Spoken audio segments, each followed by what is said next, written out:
Hello friends, आज हम एक नए टॉपिक के बारे में बात करने वाले हैं। पार्टनरशिप के अंदर एक टॉपिक है workman composition reserve. Workman composition reserve का मतलब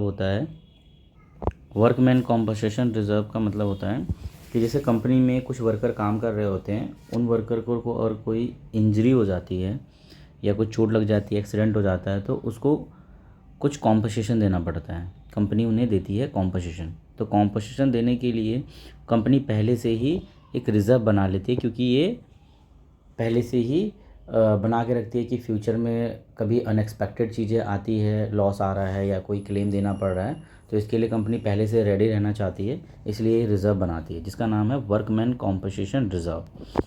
इसमें कुछ केसेस के बेसिस पे हम समझेंगे कि ये कैसे किया जाता है।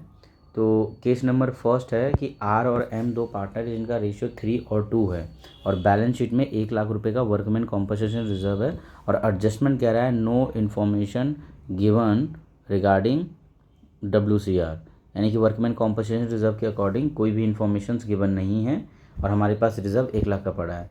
सेकेंड केस में भी आंसर सेम है, इसलिए मैं बता देता हूँ कि इसमें एडजस्टमेंट में लिखा हुआ नो क्लेम। पहले में लिखा हुआ कोई इन्फॉर्मेशन गिवन नहीं है और दूसरे में लिखा हुआ कोई क्लेम नहीं है। तो सीधा वर्कमैन कॉम्पनसेशन रिजर्व जो हमारे पास 1 लाख का है, उसे हम क्या कर देंगे, ओल्ड पार्टनर को ओल्ड प्रॉफिट शेयरिंग रेशियो में डिस्ट्रीब्यूट कर देंगे। यानी कि workman compensation reserve account debit to R's capital account to M's capital account. 1 lakh को डिस्ट्रीब्यूट कर देंगे 60,000 और 40,000, क्योंकि इनका रेशियो 3 और 2 है, तो 3 और 2 में डिस्ट्रीब्यूट कर दिया। सेम फर्स्ट केस में भी यही है और सेकेंड केस में भी यही है। थर्ड केस में आते हैं, तो थर्ड केस में बोला आर एम दो पार्टनर है जिनका रेशियो 3:2 है और बैलेंस शीट में वर्कमैन कॉम्पनसेशन रिजर्व जो दिया हुआ है वो 1 लाख का दिया हुआ है। वर्कमैन कॉम्पनसेशन क्लेम हमारे पास 50,000 का क्रिएट हुआ। सिंपल सी बात है।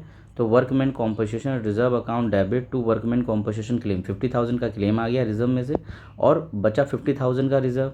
तो workman compensation reserve account debit to R's capital account to M's capital account. तो क्लेम को एडजस्ट करने के बाद workman compensation reserve account debit 50,000 to R's capital account to M's capital account. बचे हुए 50,000 जो रिजर्व में थे उसे ओल्ड पार्टनर को ओल्ड प्रॉफिट शेयरिंग रेशियो जो कि 3 और 2 है उसमें डिस्ट्रीब्यूट कर दिया 30,000 एंड 20,000।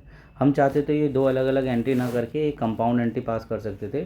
तो इसकी एंट्री होती है workman compensation reserve account debit 1 lakh to workman compensation claim account 50,000 to R's capital account 30,000 to M's capital account 20,000। Simple. Case number fourth में आते हैं। तो आर और एम दो पार्टनर है जिनका रेशियो 3 और 2 है।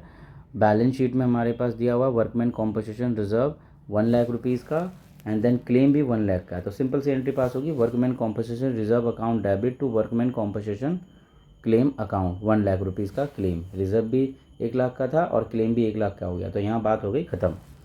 फिफ्थ केस पे आते हैं। तो आर और एम दो पार्टनर है, 3 और 2 रेशियो है। बैलेंस शीट में हमारे पास वर्कमैन कॉम्पनसेशन रिजर्व हमारे पास 1 लाख का दिया हुआ है और वर्कमैन कॉम्पनसेशन क्लेम हमारे पास 1,20,000, यानी कि रिजर्व से ज़्यादा क्लेम आ गया है।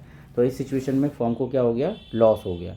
तो workman compensation reserve account debit 1 lakh, revaluation account debit 20,000 जो लॉस हुआ टू वर्कमैन कॉम्पनसेशन क्लेम 1,20,000, यानी कि 1,20,000 में से 1 लाख रुपीज़ रिजर्व में से और 20,000 रिवैल्यूएशन में एडजस्ट करेंगे।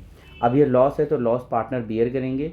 तो R's capital account debit to M's capital account debit to revaluation account 20,000। अब इस 20,000 को आर और M old profit sharing ratio 3 और 2 में ही राइट ऑफ करेंगे। राइट मतलब बियर करेंगे, उसे भरेंगे इसे। ठीक है।